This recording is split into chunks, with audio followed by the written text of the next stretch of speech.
sudah ditetapkan. Pelajaran itu harus dihubungkan dengan pelajaran-pelajaran lain yang telah dikuasai oleh siswa agar menarik perhatian dan menajamkan pengertian mereka terhadap rangkaian pembelajaran tersebut. Contoh usaha guru untuk membuat kaitannya adalah A. Meninjau kembali sampai berapa jauh materi yang sudah dipelajari sebelumnya dapat dipahami oleh siswa dengan cara mengajukan pertanyaan-pertanyaan pada siswa. B. Membandingkan pengetahuan lama dengan yang akan disajikan. Dan selanjutnya menutup pelajaran. Menutup pelajaran tidak hanya dilakukan pada akhir pembelajaran, tetapi juga pada akhir penggalan pelajaran. Menutup pembelajaran dilakukan untuk memperoleh gambaran yang utuh tentang pokok-pokok materi yang dipelajari. Cara-cara yang dilakukan dalam menutup pembelajaran itu yang pertama meninjau kembali Atau review ya. atau reviewing. Setiap akhir pelajaran atau pada akhir penggalan kegiatan, guru melakukan reviewing. Reviewing terdiri dari dua aspek. Yang A, merangkum isi pokok pelajaran. Kegiatan merangkum pembelajaran dilakukan sepanjang proses pembelajaran. Bila guru telah selesai menjelaskan suatu bab, guru merangkum sebentar apa yang telah dibicarakan sebelum berganti pada topik baru. B, mengkonsolidasikan perhatian siswa pada masalah pokok pembahasan agar informasi yang diterima dapat membangkitkan minat dan kemampuannya terhadap pelajaran selanjutnya. Yang kedua itu ada mengevaluasi. Salah satu cara untuk mengetahui apakah siswa mendapatkan gambaran yang utuh dalam suatu konsep yang diajarkan adalah dengan penilaian yang dapat dilakukan guru dengan memberi pertanyaan-pertanyaan atau tugas-tugas. Evaluasi dapat dilakukan dengan berbagai bentuk. A. Mendemonstrasikan keterampilan pada akhir suatu penggalan siswa dapat diminta mendemonstrasikan keterampilan. B. Mengaplikasikan ide baru. Apabila guru telah menerangkan suatu prinsip, siswa pada situasi yang lain dapat menerapkan prinsip itu pada situasi lain. C. Mengekspresikan pendapat. Siswa dapat diminta mempresentasikan hasil diskusi di depan kelas. Yang D. Memberi soal-soal. Guru dapat memberi soal-soal kepada siswa. Soal-soal itu dapat berbentuk uraian, tes, objektif, atau mengisi program kerja. Oke. Jadi sekian materi yang saya bacakan. Memang sendiri yang baca. Tidak dibagi aja. Itu memang kalau Beda-beda judul, tapi sekali tampil tiga, Pak. Oh gitu. Ya. Nah baiklah, segitu materi yang saya bacakan. Apakah ada dari teman-teman yang ingin bertanya? Silakan. Tanya dulu. Silakan Pak nih.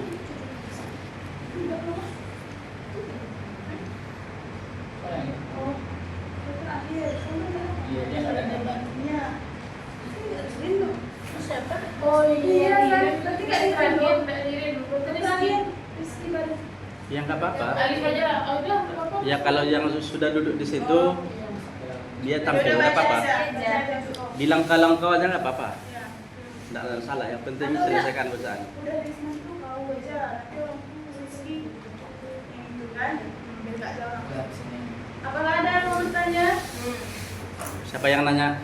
Alif. Mana Alif? Oke. Baik. Alif. Ini kan ada cara membuka pembelajaran. Cara membuka pelajaran. Kuat ya, kuat ya. Jadi kan 35 menit pelajaran kan, jam pelajaran. Nah, jadi bagaimana cara menarik perhatian siswa dalam 5 menit, menimbulkan motivasi, membuat pelajaran. Menarik perhatian siswa dalam 5 menit, menimbulkan motivasi, terus Mengasih tahukan tujuan pelajaran dan mengajar pelajaran sebelumnya dalam 5 menit itu.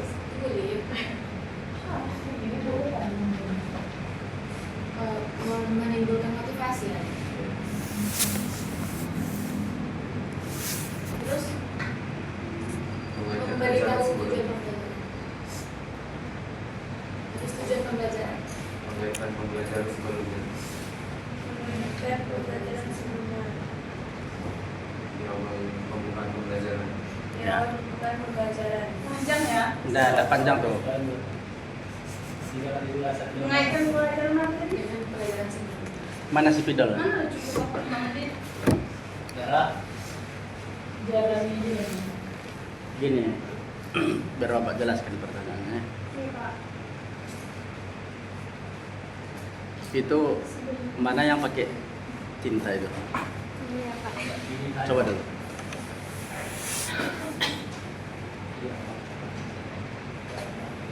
Ya.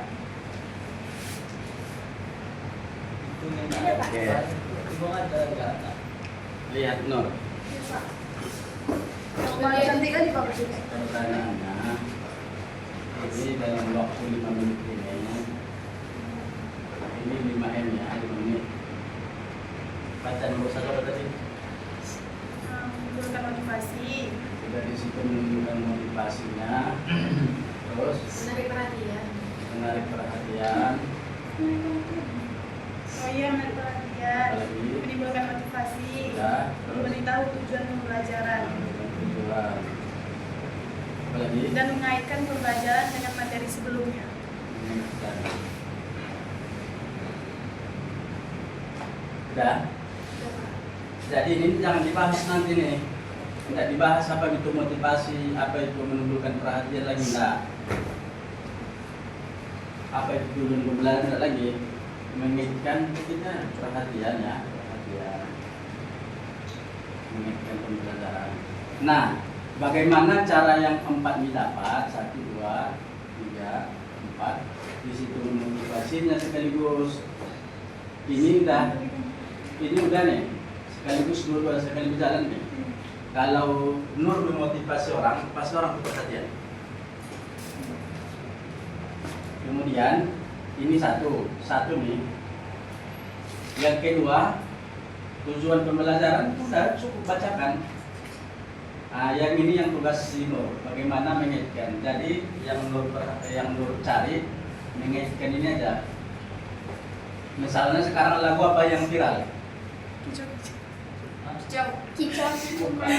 Apa? Kicap-kicap beda namanya itu. Siti apa namanya? Siti Fatimah. Siti Fatimah. Oh. Siti Fatimah. Siti Fatimah tuh kan. Itu apa konteksnya tuh? Narko? Sabu. Narkotika.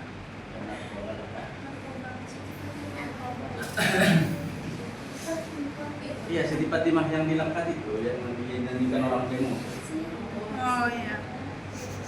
Siti Fatimah itu Siti apa namanya? Narkoba. Ada narkoba kan? Coba cari dong. Sekarang apapun pembelajarannya, mata pelajaran bahasa Indonesia kah, matematika kah, ajaran kita, PAI kah, kemudian apa lagi, IPS kah, kalau di SD bahasa Inggris kah, harus bisa kita mengaitkan ke sini. Kenapa bisa dikaitkan ke sini? Agar begini dapat mengaitkan ini. Kalau sudah terkaitkan pas cara pengaitnya, langsung dia termotivasi, orang akan memperhatikan kita. Kuncinya mengaitkan. Iya, jangan tak ada kaitannya. Itulah namanya disebut dengan ada teks, ada konteks. Di buku kita itu namanya teks. Tapi kalian mengembangkannya dengan konteks. Matematika kaitkan dengan kehidupan sehari-hari. Kalau adik punya mangga 3, kakak minta 1. Berapa lagi mangga adik? 2. Itu mengaitkan. Kalau teksnya berapa? 3 kurang 1. Tapi konteksnya adik punya mangga 3, kakak minta 1. Itu nih mengaitkan ini. Itu makanya kita kuliah untuk mendapatkan yang ini. Kalau kayak gini nggak usah kuliah. Di buku ada nih 3 kurang 1, 2. Nggak usah kalian kuliah. Tapi untuk yang tadi deskripsinya, makanya kalian disuruh nulis skripsi. Skripsi itu deskripsi. Adik punya mangga 3, kakak minta 1. Berapa lagi? 3 kata adik itu. Soalnya adiknya pelit. Adik kan nggak ngasih katanya. Itu namanya mengaitkan. Itu sudah bisa dikaitkan dengan mata pelajaran agama, namanya bakhil. Nanti berkait semua. Bakhil itu pelit, nggak boleh kayak gitu. kan sedikit yang diminta daripada yang tinggal. Kecuali kakak mintanya 2, tinggal sama adik 1. Berarti lebih banyak yang diminta. Nah, paham pertanyaan siapa ya? Bagus pertanyaannya nih. Dalam 5 menit, bagaimana, ini kan sekalian tadi nih. Kalau sudah bisa kita mengaitkan materi ini, orang akan termotivasi dengan kita itu. Jadi kalau ngajarku tentang sabar, jangan mau masuk tentang sabar, jangan dari ayat dulu. Ceritakan dulu. Ceritakan dulu. Anak tuh anak apa dia? SD. Ceritakan dulu kesabaran siput ketika diajak oleh ketika diejek oleh kancil. Itu masuk tuh cerita tuh. Diajak lomba lari. Bagaimana lah siput tuh kan lomba lari. Itu mengaitkan cerita kancil, kesabaran semut dengan kancil. Masuk dia. Otomatis perhatian mendapat, motivasinya meningkat. Baru masukkan tujuan. Berarti walaupun ini nomor 4, dari sini duluan pertama berarti ya. 1, 2, 3, baru 4 tujuan pembelajaran kita. Oh, jangan langsung tujuan. Boleh langsung tujuan, boleh di akhir tujuan pembelajaran. Tergantung kalian lah.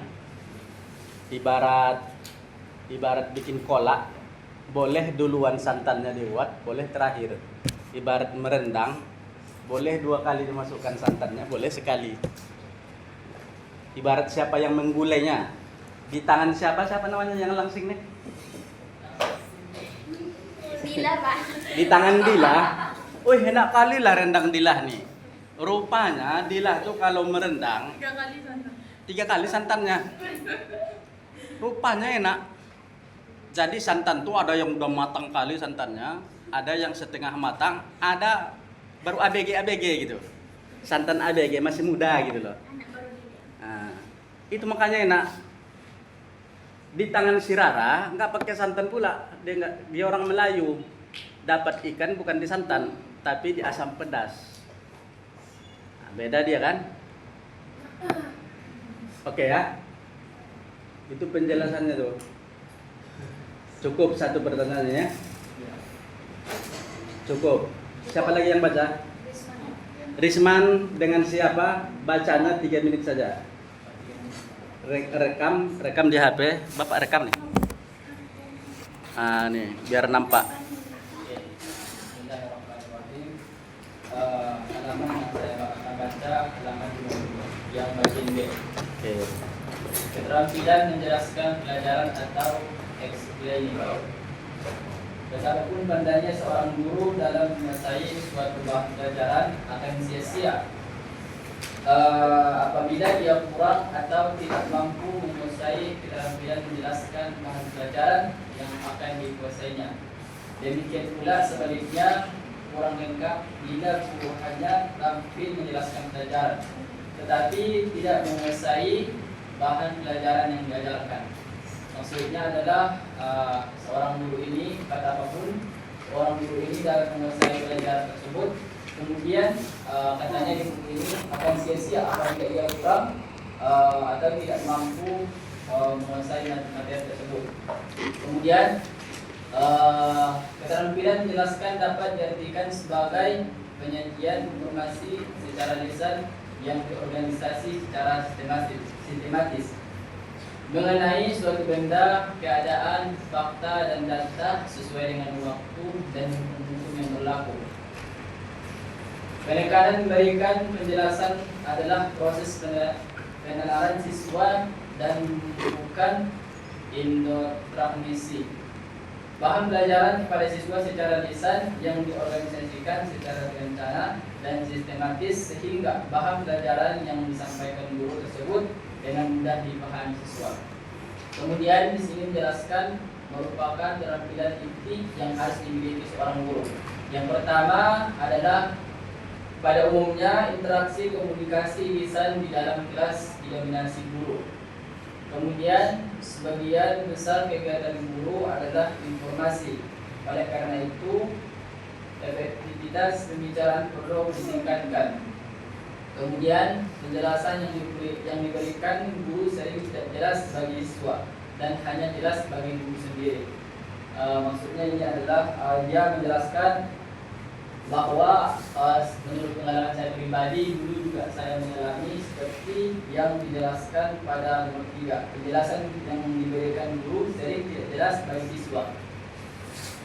Mungkin kalau bagi saya kan otak manusia itu berbeda-beda. Kemudian sehingga guru ini dituntut harus memahami si siswa tersebut. Karena saya pribadi dulu saya tanya lah ke kawan yang di samping saya ini, kau ngerti nggak apa yang dibaca bapak tadi, apa yang dijelaskan bapak tadi? Kemudian dia paham dan saya tidak paham. Mungkin kalau saya kan perlu menjelaskan, guru itu dituntut harus menjelaskan 2 kali atau 3 kali baru saya paham. Kemudian yang di samping saya ini, dia sekali menjelaskan pun dia sudah paham. Maka guru tersebut harus mampu memahami di siswa tersebut masing-masing. Kemudian yang keempat, tidak semua siswa dapat menggali sendiri informasi yang diperoleh dari buku. Kenyataan ini menuntut guru untuk memberikan penjelasan kepada siswa untuk hal-hal tertentu.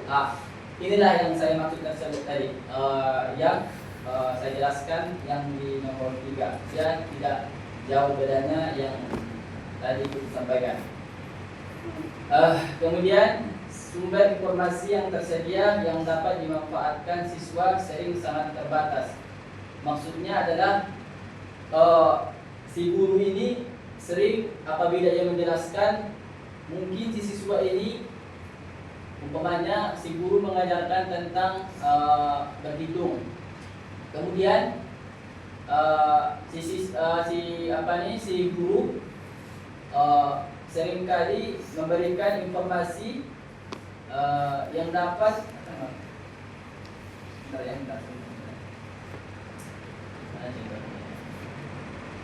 contohnya si guru ini nanti ini sudah dapat contohnya. Gimana Pak contohnya ini Pak?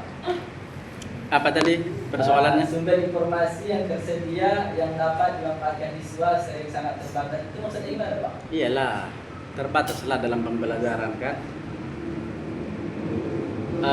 Siswa itu kan ketika belajar, ya siswa sekarang lah kita lihat di SD.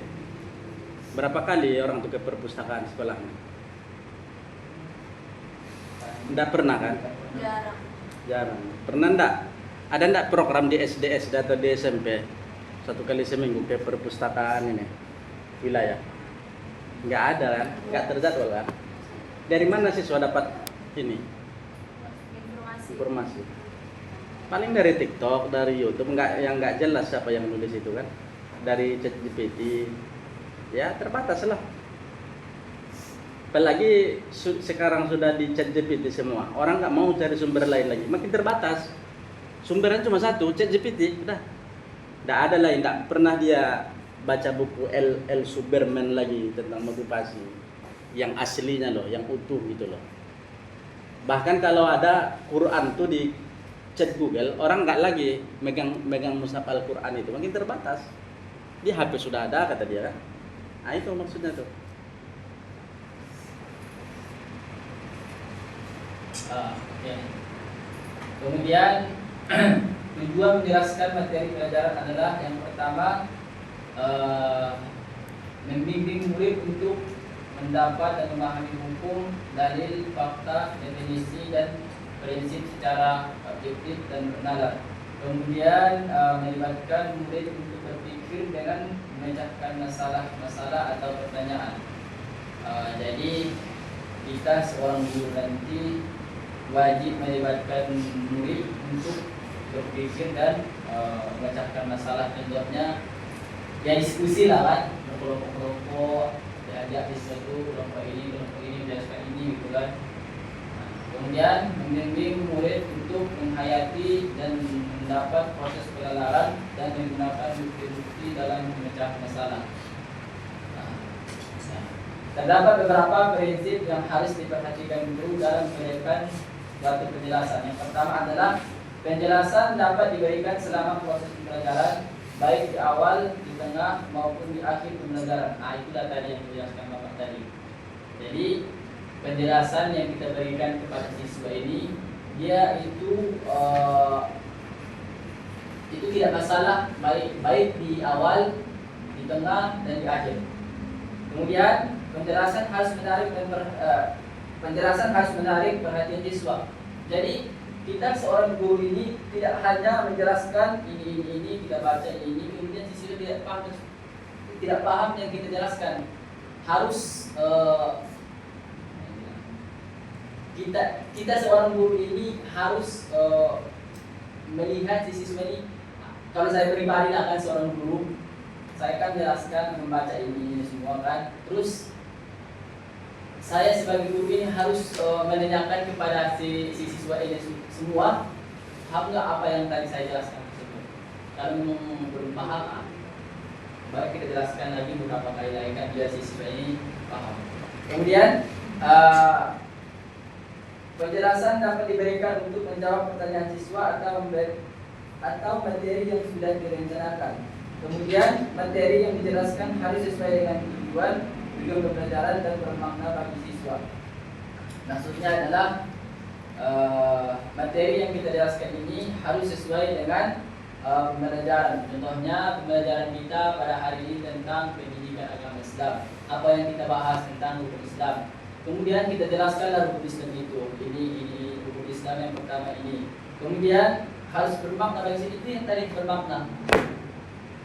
Kemudian penjelasan harus sesuai dengan latar belakang dan tingkat kemampuan siswa. Kalau seandainya si siswa ini tidak paham, itulah ada. Di mana Pak maksudnya ini Pak? Yang nomor 5 itu Pak. Khatibun nasa ala qadri ukulihim. Jadi berbicaralah kepada manusia itu sesuai kadar akalnya. Kalau kita ngajar di SD, bahasa SD lah kita. Kalau kita mengajar di SMP, bahasa SMP. Kalau mengajar di SMA, bahasa SMA. Itu maksudnya tuh. Maksudnya gimana? Salah satu contohnya adalah kalau kita mengajar tentang fikih. Fikih itu ketika di SD kita hanya mengajar tentang misalnya wudhu nih pembahasannya. Di SD kita ajarkan kenapa harus berwudhu Pak? Kalau ditanya karena kita mau sholat, udah cukup. Jangan lagi lebih dari itu. Kalau di SMP kan udah mulai berpikir dia tuh, Pak, kenapa kita berwudhu Pak? Karena kita buang angin.